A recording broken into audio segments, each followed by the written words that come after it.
My parents drained the $390,000 I'd set aside over 10 years to purchase a home. When I discovered it, my father sneered, "Thanks for being naive, your money just guaranteed your brother's bright future." I couldn't stop laughing, because the cash they grabbed wasn't real. I simply said, "You fell for the wrong bait."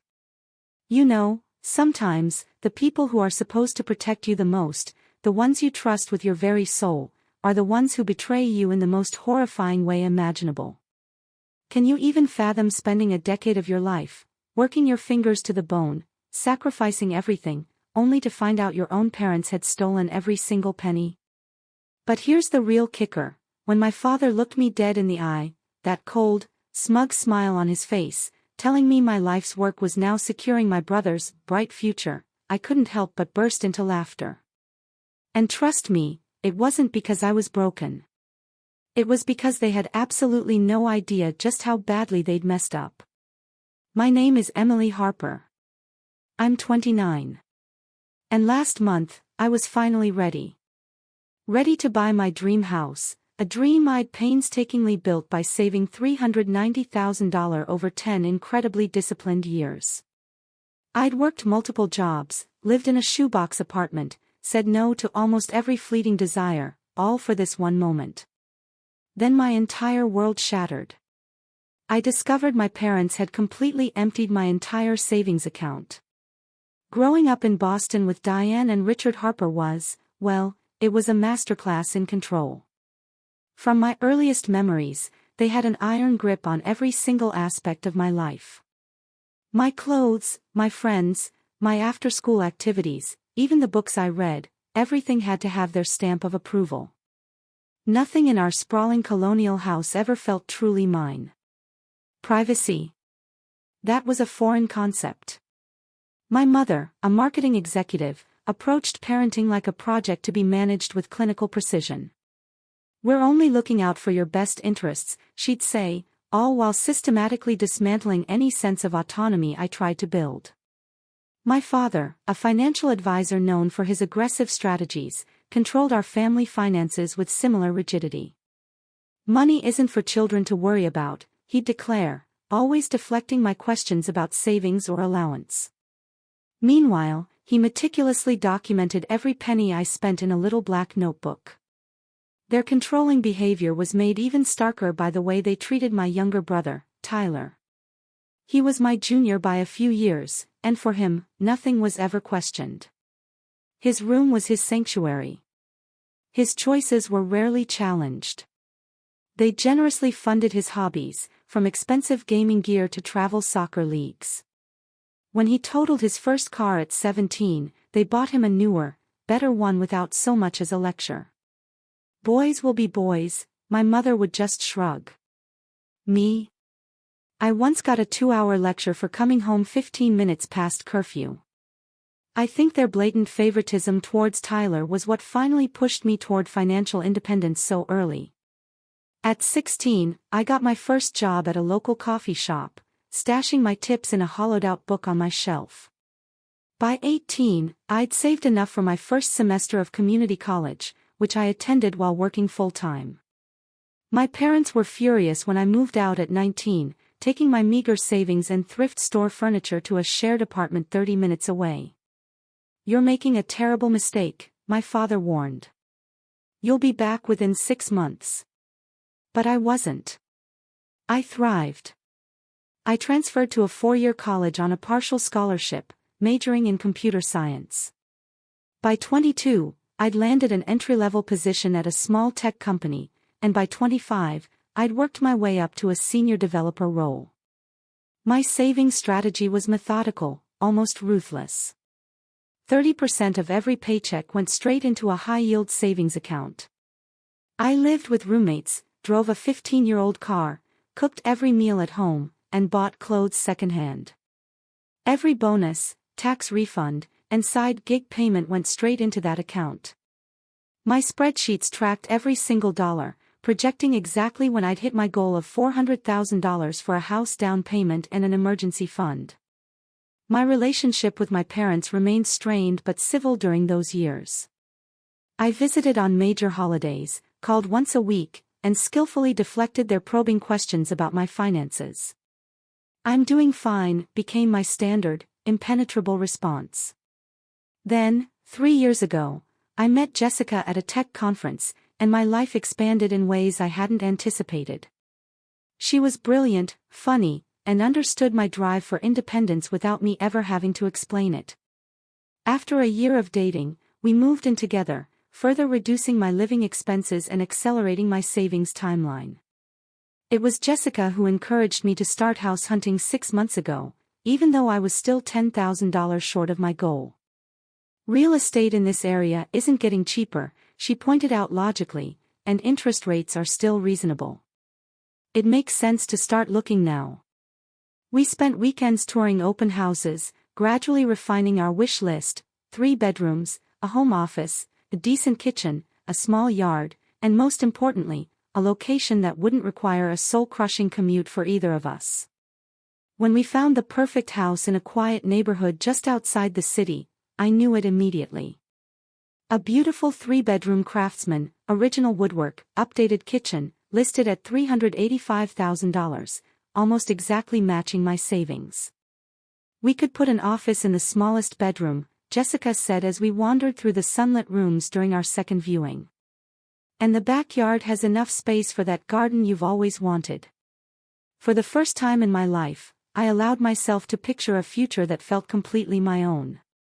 A home that no one could control or take away from me. A real foundation for the life I'd been working toward for a decade. My parents, predictably, were less enthusiastic. "Home ownership is a trap at your age," my father insisted during a Sunday phone call. "You'll be tied down with maintenance and property taxes when you should be focusing on career advancement." My mother chimed in, "And why rush into such a commitment? You're still so young. Plenty of time to settle down later." Their reaction was expected, so I didn't share further details about the house or my plans to make an offer. Which is why I was so confused when, during our next family dinner, my father casually mentioned the beautiful oak cabinets in the kitchen of the house I was considering. Oak cabinets? I hadn't told them about the oak cabinets. "How did you know about that?" I asked, my fork pausing midway to my mouth. My father looked momentarily flustered. Then quickly recovered. "You must have mentioned it during our last call." I knew I hadn't, but I let it slide, attributing it to coincidence. Or maybe Jessica had mentioned it in passing. Looking back, that moment should have been my first warning. The first concrete sign that something was deeply wrong came 3 days after that dinner. My phone buzzed with an unrecognized notification: "Account access confirmed from new device." I frowned at the alert from my banking app, which I hadn't opened that day. I immediately logged in through my secure browser and checked my recent activity. Everything looked normal. No unauthorized transactions.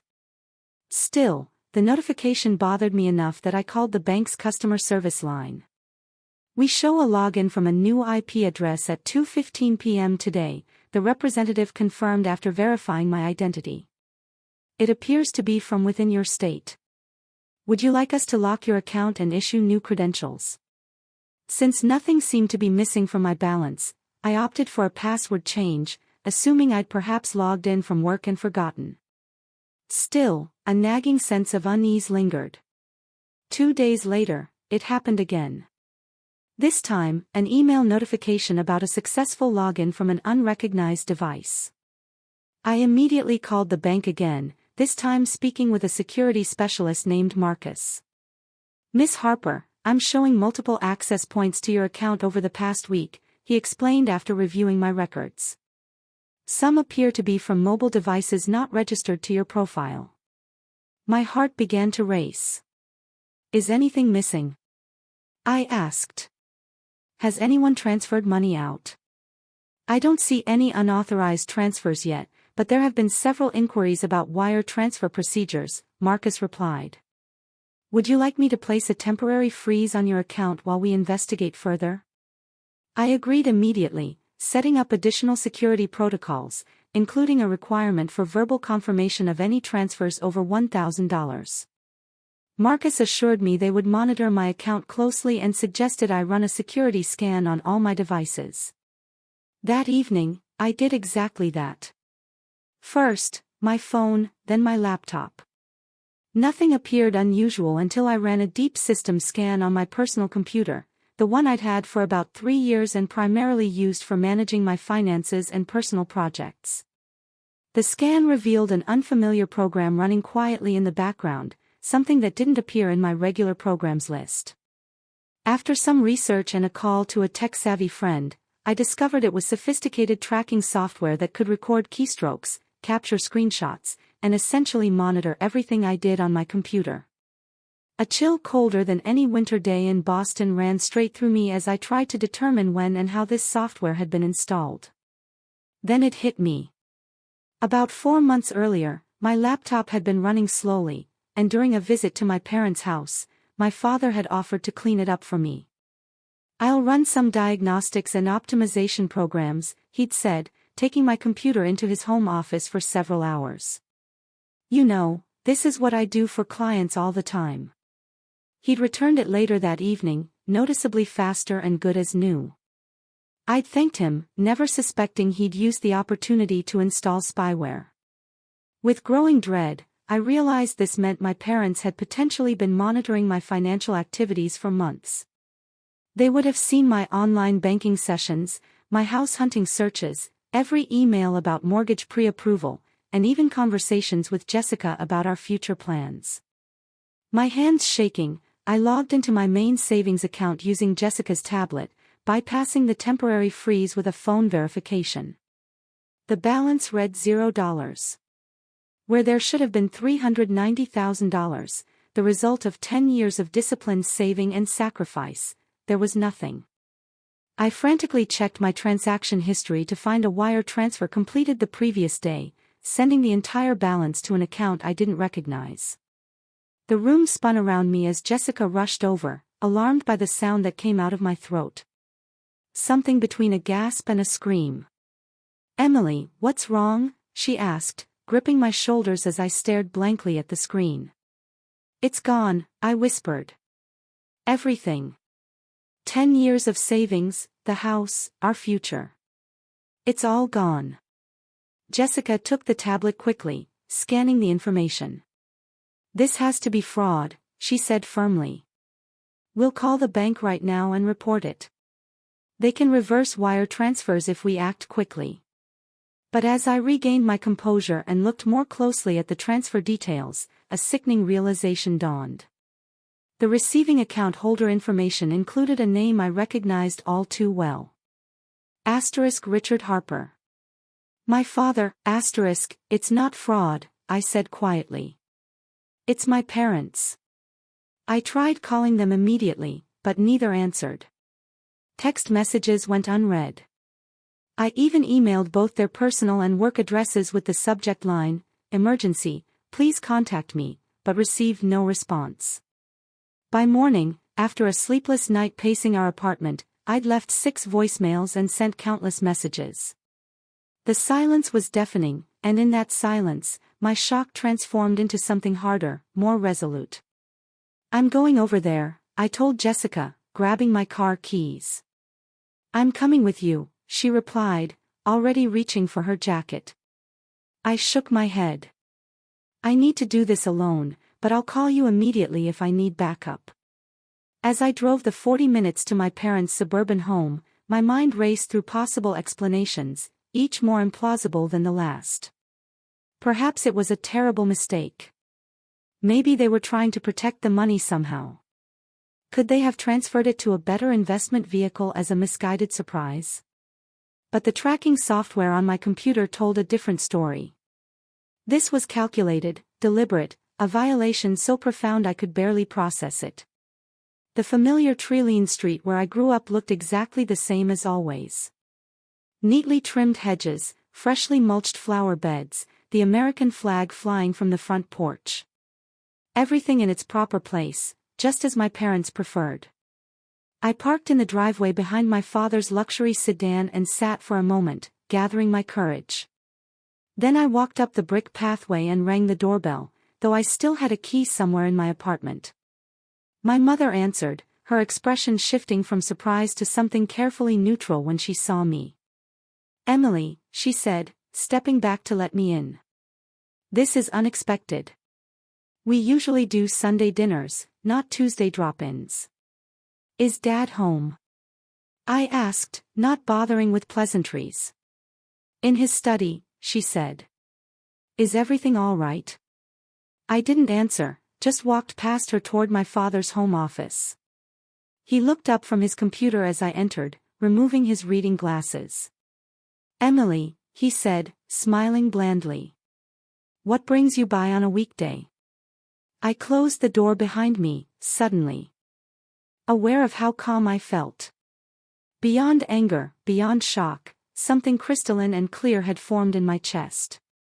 "I know what you did," I said simply. My father's expression didn't change. "You'll need to be more specific." $390,000 transferred yesterday from my savings account to yours, I stated. "And the tracking software you installed on my laptop when you supposedly fixed it." A flicker of something, not quite guilt, but perhaps surprise that I discovered everything so quickly. Then his face settled into firm resolve. "Sit down, Emily," he said, gesturing to the chair across from his desk. The same chair where I'd sat for countless lectures throughout my childhood. I remained standing. "Where is my money?" I asked. My mother entered then, closing the door softly behind her. "Richard," she said quietly. "She knows." "Of course she knows," he replied. "Sooner than we expected. But that doesn't change anything." He turned back to me. "The money is safe," he said, as if that answered everything. "We made a family decision about its best use." "A family decision?" I repeated incredulously. "You made a decision about my money that I've saved for 10 years without even talking to me?" "That's not a family decision. That's theft." "Don't be dramatic," my mother cut in, her voice sharp. "We're your parents. We've always known what's best for you, even when you can't see it yourself." "I'm 29 years old." I shot back. "I have a successful career, a relationship, and until yesterday, I had a plan to buy a house. You had no right to interfere." My father stood, his height still imposing, even though I was an adult now. "We had every right. You were about to make a terrible financial mistake, tying up all your liquid assets in an overpriced property in a market that's about to turn. We protected you from yourself. By stealing from me." My voice rose despite my efforts to stay calm. "By reallocating family resources where they'll do the most good," he corrected. "Your brother has been accepted to an elite business school and he has a startup idea that needs capital. His education and business will benefit this family for generations." As if on cue, the front door opened and closed. And moments later, Tyler appeared in the doorway of the study, looking confused at finding us all there. "What's going on?" he asked, glancing between us. "Nothing that concerns you," my mother said quickly. "Actually," I said, turning to face him. "They just stole my entire savings account to give to you. $390,000 that I've been saving for 10 years to buy a house. Apparently, your education and business idea are more important than my future." Tyler's eyes widened. "What? That can't be right." He looked at our parents. "Tell me that's not true." My father's expression hardened. "Emily is being selfish as usual. We made a decision that benefits the family as a whole." "By stealing her money?" Tyler asked incredulously. "It's not stealing when it's for your child's own good," my mother insisted. "Emily was about to waste all that money on a house she doesn't need at her age. Your future is more promising." Tyler looked horrified. "I never asked for that. I would never want her money taken from me." My father waved his hand dismissively. "You'll understand when you're older," both of you. Sometimes parents have to make difficult decisions. He turned to me, his expression smug. Thanks for your naivety. Your money has now secured your brother's bright future. And then, to everyone's surprise, including my own, I started laughing. Not a small chuckle, but full-bodied laughter that bent me at the waist. My parents exchanged concerned glances. Emily, my mother said cautiously. Are you all right? I straightened, wiping tears from my eyes. I'm better than all right. I'm fantastic. Because you didn't get what you think you got. My father's brow furrowed. What are you talking about? $390,000 is what I had in total savings, I explained, still smiling. But last week, after getting pre-approved for a mortgage, I moved $351,000 to a separate secure account at a different bank, one that you didn't know about. Their faces paled. The account you emptied only had $39,000 in it. The color drained from my father's face. That's not possible. We monitored your main account. You never made any large transfers. No, I didn't, I agreed. Because after I noticed some strange activities on my account, I went to the bank in person and arranged for a banker to help me transfer the funds physically, with no digital trail. I was planning to surprise Jessica with the good news that we could make an offer on the house with extra funds for renovations. My mother sank into a chair. You're lying. Call the bank if you don't believe me, I replied. Though I'm not sure you want to draw more attention to what you've done. Tyler moved to stand beside me. I want no part of this, he said firmly.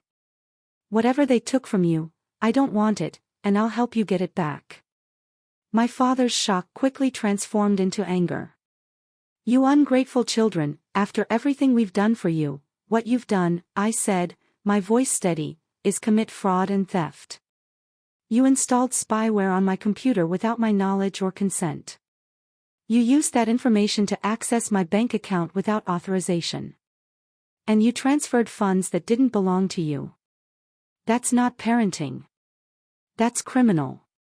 You wouldn't press charges against your own parents, my mother said, but uncertainty flickered in her eyes. Watch me, I replied. I turned to leave, then paused at the door. You have 24 hours to return my $39,000. After that, I'm going to the police with evidence of everything you've done. As Tyler and I walked out together, leaving our parents stunned in the study, I felt a weight lift from my shoulders that I hadn't realized I'd been carrying my entire life. My 24-hour deadline came and went with no money returned and no communication from my parents. True to my word, I filed a police report the following morning, bringing copies of bank statements, screenshots of the unauthorized wire transfer, and evidence of the spyware found on my computer. Detective Kimberly Walsh took my statement, her expression growing increasingly serious as I explained the situation. Unfortunately, we see cases like this more often than you might think, she told me. Family financial exploitation is surprisingly common, though your parents' methods were unusually sophisticated. She explained that they would investigate, but also recommended I consult with an attorney specializing in financial crimes. Criminal charges are one avenue, she said. But civil action may be your best bet for recovering the funds quickly. Through a colleague's recommendation, I found Sarah Williams, an attorney who had previously handled several cases involving parental financial abuse of adult children. Her office was small but impeccably professional, and she listened intently as I recounted my story. First things first, she said when I'd finished, we'll file for an emergency injunction to freeze the funds they took so they can't spend or hide them. Then we'll proceed with both civil claims for the return of your money plus damages and work with the police on potential criminal charges. True to her word, Sarah moved quickly. By the end of the week, a judge had granted our request to freeze my parents' accounts where my money had been deposited. The formal complaint filed against them included charges of theft, fraud, unauthorized computer access, and invasion of privacy. My parents' response was swift and predictable. They hired Bradford Montgomery, one of the most expensive attorneys in the city, known for representing wealthy clients in complex financial disputes. Their formal response to our complaint was a blend of denial and justification, claiming they had acted out of parental concern and fiduciary duty. More shocking was their countersuit, alleging that I had borrowed money from them throughout my early adulthood with a verbal agreement to repay it, and that the $39,000 they took was simply collection of this family debt. This is completely fabricated. I told Sarah when she showed me their filing. I've never borrowed money from them as an adult. In fact, I've been financially independent since I was 19. I believe you, she assured me. But we'll need to gather evidence to refute their claims. Bank records showing your income and expenses over the years, testimonials from friends or colleagues who can attest to your financial independence, anything that contradicts their narrative. The case quickly drew attention beyond our immediate family. The local news ran a story about modern digital privacy concerns, not naming us directly, but clearly referencing our situation. My inbox filled with messages from friends, colleagues, and even a few distant relatives, all expressing varying degrees of shock, support, or in some cases, criticism for taking legal action against my own parents. The most painful messages came from my mother's sister, Aunt Lauren, who had always been kind to me. "Family matters should stay within the family," she wrote. "Your parents may have made a mistake, but dragging them through the courts will only destroy any chance of reconciliation. Is that really what you want?" What I wanted, I realized, was something my aunt couldn't understand. Accountability. For once in my life, I wanted my parents to face consequences for their controlling behavior rather than being allowed to rewrite reality to suit their preferences. Jessica proved to be my steadfast support through all of this. She took days off work to accompany me to meetings with Sarah, organized our growing file of evidence, and held me on the nights when the stress and hurt finally caught up with me. "You're doing the right thing," she would whisper as I cried against her shoulder. "Standing up for yourself doesn't make you a bad daughter." They broke your trust in the most fundamental way. Tyler, too, surprised me with his unwavering support. Despite pressure from our parents and extended family, he provided a written statement confirming he had never asked for or wanted my money and detailing the pattern of favoritism and control he had witnessed growing up. "I've always felt guilty about how differently they treated us," he confessed during a lunch meeting with me and Sarah. "But I never thought they'd go this far. I'm sorry I didn't stand up for you sooner." The most difficult part of the legal process was the deposition, where I had to sit across from my parents and their attorney while answering questions for hours. They looked smaller somehow. My mother's perfectly maintained appearance showing cracks of stress. My father's confident posture diminished. Bradford Montgomery, their attorney, tried repeatedly to paint me as ungrateful, financially irresponsible, and vindictive. "Isn't it true?" he asked, peering over his glasses. "Your parents repeatedly advised you against purchasing property at your age, showing financial wisdom you chose to ignore." "They expressed their opinion," I replied carefully, as Sarah had coached me. "But opinions don't entitle them to access my bank account without permission or install spyware on my computer. And isn't it true that your brother's education and business prospects represent a better long-term investment for family resources than an overpriced house in a volatile market?" Sarah objected before I could answer. "Family resources implies joint ownership. The funds in question were the sole property of my client, earned through her employment and systematically saved over a decade." As the weeks stretched into months, the emotional and financial toll of the legal battle grew. The house Jessica and I had fallen in love with sold to another buyer. My parents began a whisper campaign among family friends, suggesting I had mental health issues that had led to false accusations against them. Thanks for your naivety. Your money has now secured your brother's bright future. That smug dismissal echoed in my mind, as if my decade of hard work and sacrifice meant nothing, as if I existed only to further their preferred child's opportunities. So, we pressed on. Sarah gathered digital forensics experts who testified about the sophisticated nature of the spyware installed on my computer and traced its installation directly to the time period when my father had possession of my laptop. Bank records clearly showed my consistent pattern of saving over 10 years, contradicting my parents' claims of debt repayment. The case was scheduled for court with a hearing date set for exactly 3 months after my initial discovery of the theft. Despite my parents' attempts to delay, the judge denied their motions, citing the straightforward nature of the evidence. As we prepared for our day in court, Sarah received an unexpected phone call. Bradford Montgomery wanted to discuss settlement terms. My parents, it seemed, had finally realized they might not win this battle. The courtroom was smaller than I'd imagined, with worn wooden benches and fluorescent lighting that seemed too harsh for the weight of what was about to unfold. I sat beside Sarah at the plaintiff's table, my back straight despite the knot of tension between my shoulder blades. Across the aisle, my parents sat with Bradford Montgomery, either looking in my direction. Judge Patricia Alvarez entered, and the proceedings began with opening statements. Sarah went first, her voice clear and confident as she laid out the facts of the case without emotional embellishment.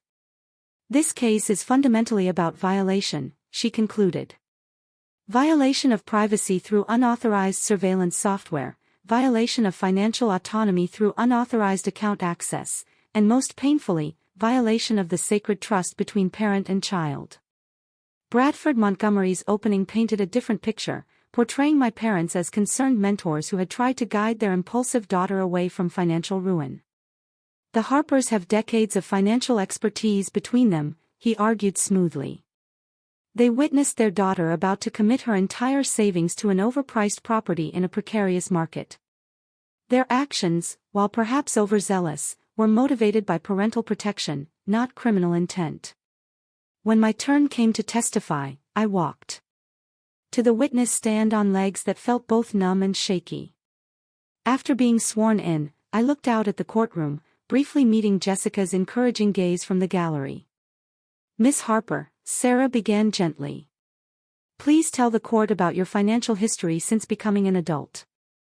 I described my path to independence, the multiple jobs, the careful budgeting, the systematic saving, all documented in the financial records already submitted as evidence.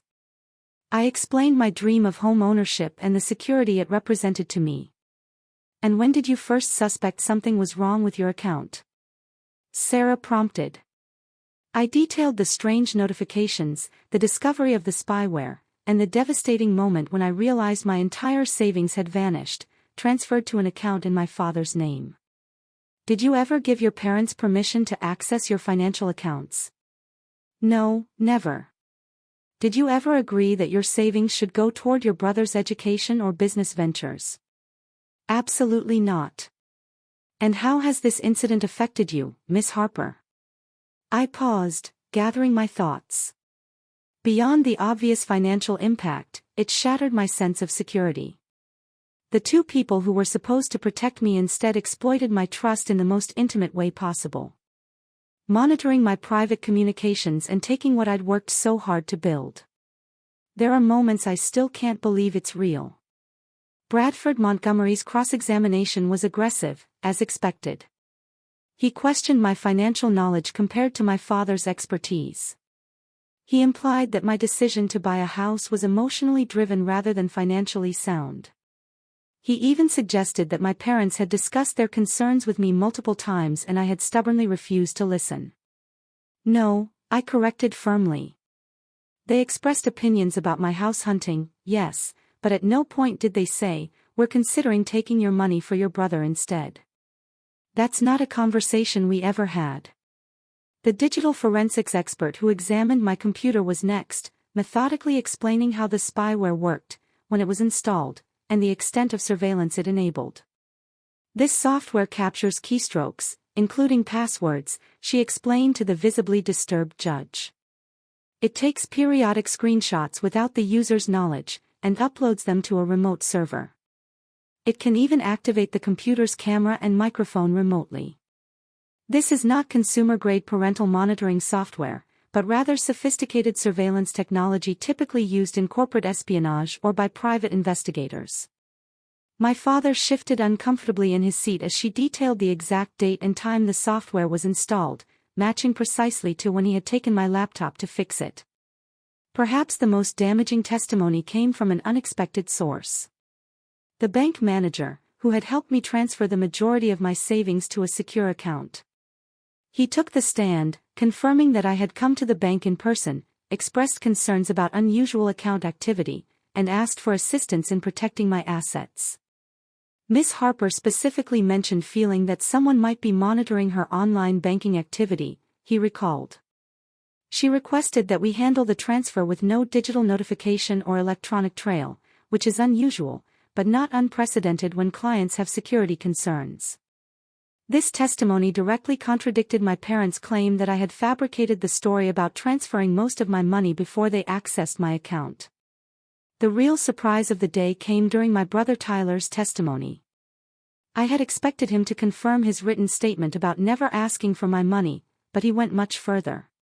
My parents have always treated Emily and me differently, he stated clearly.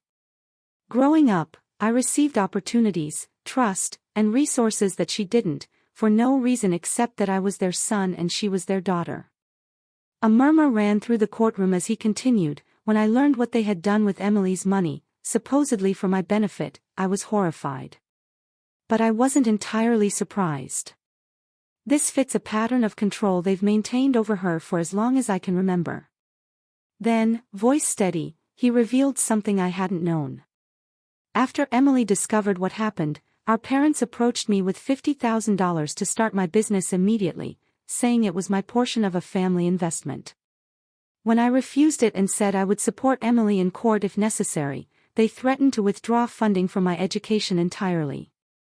My mother made a small sound from her seat and my father's face flushed dark red. "Tyler, that's enough," he said sharply, earning a quick reprimand from the judge about speaking out of turn. As the first day of proceedings ended, Sarah looked cautiously optimistic.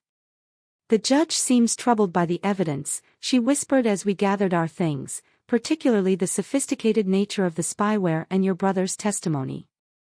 The second day brought an unexpected development. Before proceedings began, Bradford Montgomery requested a brief recess to speak with his clients. When court resumed 30 minutes later, he approached the bench. "Your Honor, my clients would like to propose a settlement." The terms were straightforward: full return of the $39,000 plus $20,000 in damages to cover my legal fees and emotional distress. In exchange, I would drop all claims and agree not to pursue criminal charges. Judge Alvarez turned to me. "Ms. Harper, are these terms acceptable to you?" I looked at my parents, really looked at them, perhaps for the first time in my adult life. My mother's perfect posture, my father's confident facade, both now showing cracks under pressure. They had monitored my most private communications, violated my trust, taken what wasn't theirs, all while believing they were entitled to control my life, even as an adult. "No, Your Honor," I said clearly. "Those terms are not acceptable." Bradford Montgomery looked stunned. Sarah leaned close to me, whispering urgently. "Emily, this is a reasonable offer. We should consider it." "I've spent my entire life being reasonable while they've been controlling," I replied quietly. "I want the court to decide." And so the proceedings continued. Financial records from my parents' accounts revealed something I hadn't known. They had been experiencing significant financial pressure themselves. My father's investment firm had lost several major clients in the past year. Their mortgage was underwater after a poorly timed refinance. Tyler's elite business school tuition was beyond what they could comfortably afford. They had taken my money not just out of a desire to control me or favor my brother, but out of desperation to maintain appearances and expectations that they could no longer financially support. This revelation didn't excuse their actions, but it provided context that helped me understand the frantic violation of boundaries. They were drowning and saw my savings as a life raft, justifying the theft through a lifetime of paternalistic control. In her closing argument, Sarah emphasized the deliberate nature of my parents' actions. This was not a momentary lapse in judgment, she stated firmly. It was a calculated series of invasions executed over months, culminating in the theft of my client's life savings. The court must send a clear message that family ties do not exempt anyone from basic legal and ethical boundaries. Bradford Montgomery's closing was more subdued than his opening had been, focusing primarily on my parents' previously unblemished reputation in the community and their sincere belief that they were acting in the family's best interest. Judge Alvarez took a day to consider her ruling. When we returned to court, the tension was palpable. In the case of Harper versus Harper, she began, her voice stern. This court finds in favor of the plaintiff. The defendant's actions constitute a clear violation of multiple statutes regarding privacy, unauthorized computer access, and financial fraud. She ordered my parents to return the full $39,000 plus $50,000 in punitive damages and granted a permanent injunction, barring them from any contact with my financial institutions or electronic devices. While the court acknowledges the special relationship between parents and children, she added, looking directly at my parents, that relationship does not confer ownership or control of an adult child's assets. Ms. Harper has demonstrated admirable financial responsibility and independence. The paternalistic overreach demonstrated by the defendants is particularly troubling given the sophisticated methods employed. As a final point, she noted that she would be referring the case to the district attorney's office for consideration of criminal charges, though the decision to prosecute would be at their discretion. My parents sat motionless as the ruling was read, my father's face pale, my mother's eyes downcast. They had lost not just the case, but the carefully constructed narrative they'd built around their actions, their parenting, and their own financial stability. As we left the courtroom, Tyler caught up with me in the hallway. "Are you okay?" he asked, concern evident in his eyes. I considered the question seriously. "Not yet," I answered honestly. "But I will be." The weeks following the court ruling brought both practical challenges and emotional upheaval. My parents complied with the financial judgment promptly, likely hoping to minimize their exposure to potential criminal charges. The district attorney ultimately decided not to pursue criminal prosecution, citing my parents' clean prior record and the full financial restitution already made. With the return of my $39,000 plus the additional $50,000 in damages, I now had even more than my original savings goal. Jessica and I resumed house hunting, though the market had shifted slightly in the months of legal proceedings. "What about this one?" Jessica asked one Saturday morning in bed, her tablet propped against her knees as she scrolled through listings. 4 bedrooms, renovated kitchen, about 10 minutes farther from downtown than we were looking before. The house was beautiful, slightly larger than our original target, with a wraparound porch and established garden. The price was within our budget, especially now. "It's perfect," I said, a flutter of excitement replacing the knot of anxiety that had lived in my chest for months. "Let's see it today." 2 weeks later, our offer was accepted. As we signed the mountain of paperwork at closing, I felt a surreal sense of accomplishment. Despite everything, the betrayal, the legal battle, the public exposure, I had achieved what I'd worked toward for 10 years. "Congratulations, homeowners," the real estate agent said, handing us the keys with a flourish.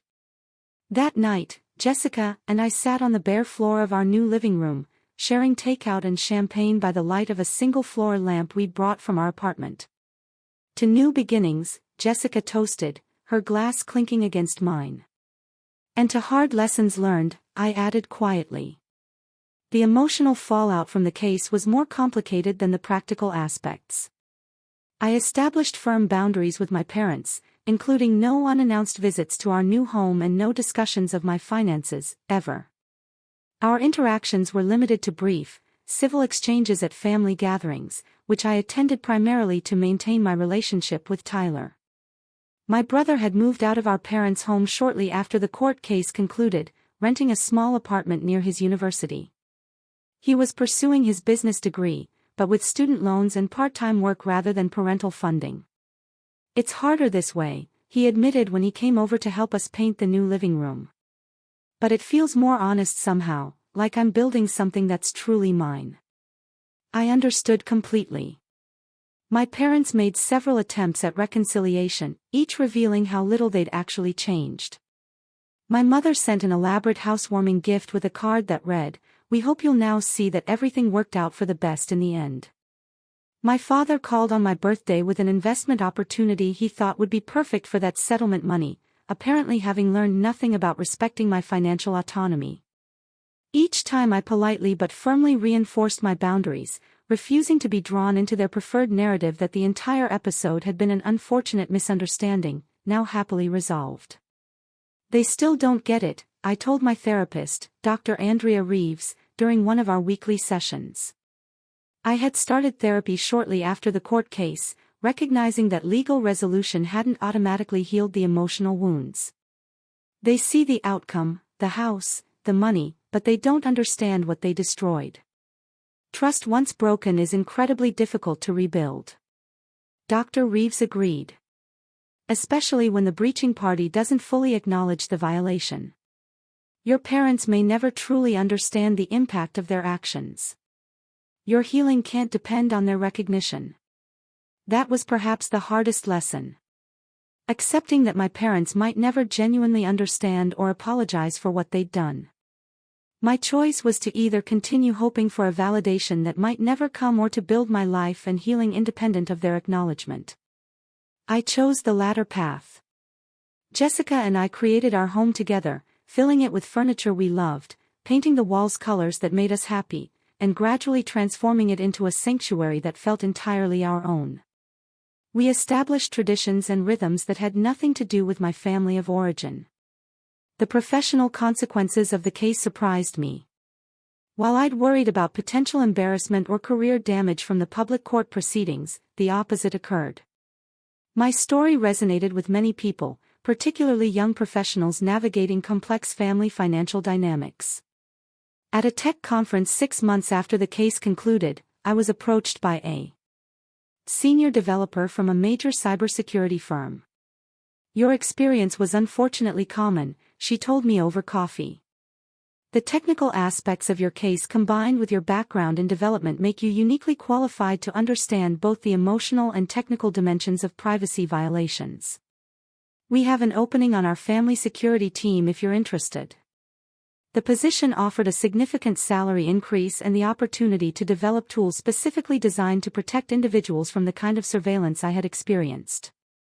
After careful consideration, I accepted, finding unexpected purpose in transforming my painful experience into protection for others. Jessica's career was thriving, too. Her design consultancy had landed several major clients, and she was considering bringing on a partner to manage the growing workload. Our professional success combined with our new home created a foundation of security that helped heal some of the trust wounds inflicted by my parents. One crisp fall evening, as we sat on our new porch swing, watching the neighborhood children play across the street, Jessica reached into her pocket and pulled out a small velvet box. "I've been waiting for the right moment," she said, her voice uncharacteristically nervous. "And I realize there might not be a perfect time, but this feels close." Inside the box was a simple, elegant ring. "I know we've talked about marriage in the abstract," she continued. "But after everything we've been through this year, I'm more certain than ever that you're who I want to build a life with. Will you marry me?" The joy that flooded through me in that moment was untainted by the shadows of the past year. "Yes," I said simply, letting her slide the ring onto my finger before pulling her close for a kiss that tasted like promises and possibility. Tyler was the first person I called with the news, and his genuine happiness for us was another small healing. He had become not just my brother, but my friend. Our relationship recreated on healthier terms now that we were both free from our parents' manipulative dynamics. Our first holiday season in the new house approached with a mixture of anticipation and apprehension. The question of whether to include my parents in our celebrations loomed large. "What do you want to do?" Jessica asked as we discussed Thanksgiving plans. "It's completely your call." After much consideration, I decided to host a small gathering that included Tyler and a few close friends, but not my parents. Instead, I sent them a brief but civil card wishing them well for the holiday. It wasn't forgiveness exactly. Not yet. But it was a conscious choice not to let their actions continue to dictate my life choices or emotional well-being. I was building something new, something that honored the strength I discovered in standing up for myself while leaving space for joy, connection, and even eventual healing. As Jessica and I prepared our first Thanksgiving dinner in our new home, surrounded by chosen family, I realized that despite everything, perhaps because of everything, I had found my way to exactly where I was meant to be. 1 year after the court ruling, my life had transformed in ways both visible and invisible. Our house had become a true home with a vegetable garden in the backyard and walls filled with artwork and photographs. Jessica and I had married in a small ceremony on our property with Tyler as my person of honor and a handful of close friends as witnesses. My relationship with my parents remained limited but civil. We had established what my therapist called structured contact with clear boundaries and expectations. Holiday gatherings were hosted at neutral locations. Conversations kept to safe topics, and any attempts to discuss finances or offer unwanted advice were met with a polite but firm redirection. "I'm still working on forgiveness," I told Dr. Reeves during our now monthly sessions. "Not for their benefit, but for mine. Carrying anger takes energy I'd rather direct elsewhere." "Forgiveness doesn't mean forgetting or allowing the same patterns to continue," she reminded me.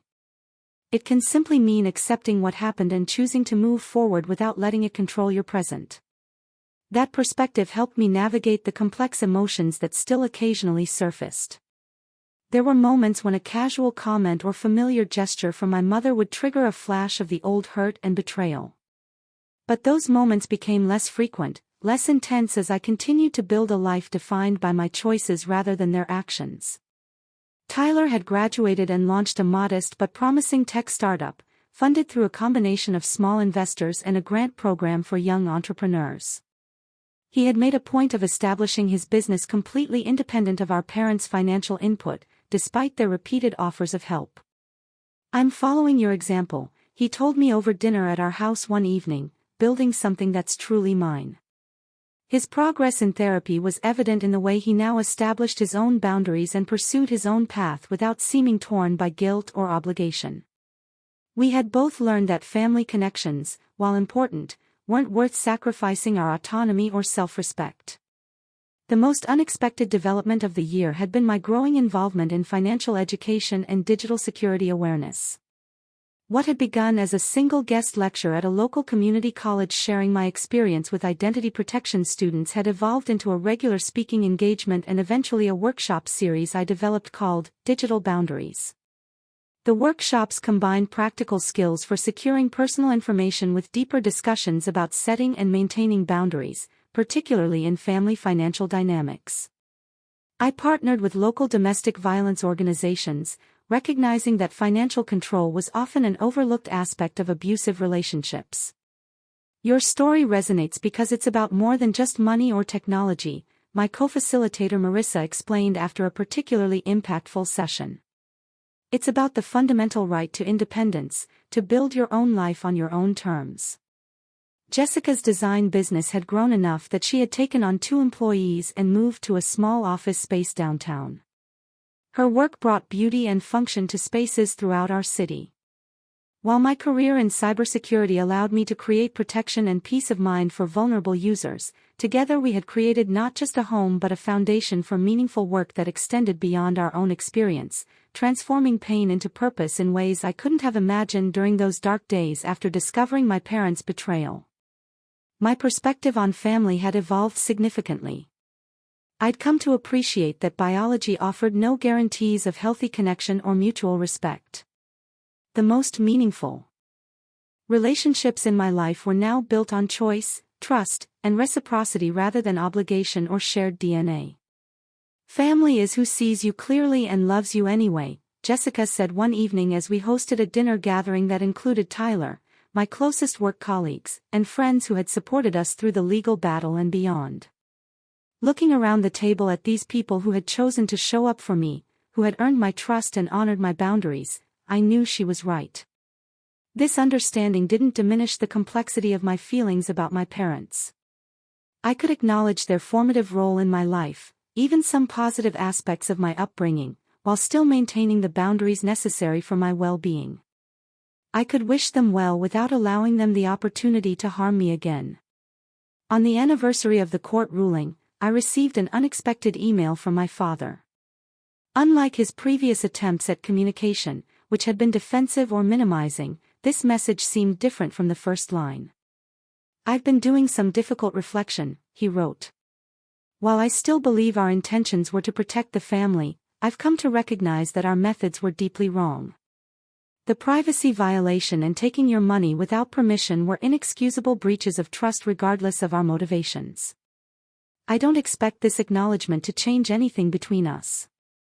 But after a year of therapy of my own, I felt it important to take responsibility for my actions without qualification." I read the message several times, sharing it with Jessica and discussing it in my next therapy session.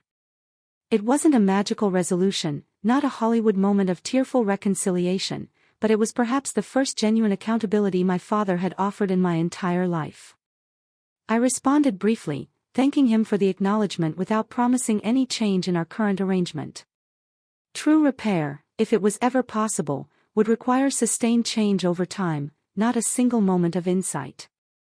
As I reflect on the journey from that devastating discovery to my life today, I'm struck by how a violation meant to control and diminish me instead catalyzed growth and independence beyond what I had previously imagined possible. The very qualities my parents tried to suppress, my determination and self-reliance, ultimately protected me from the worst of their actions. The most valuable lesson I've learned is that true security comes not from controlling others or being controlled, but from building a life aligned with your own values, surrounded by relationships based on mutual respect and genuine care.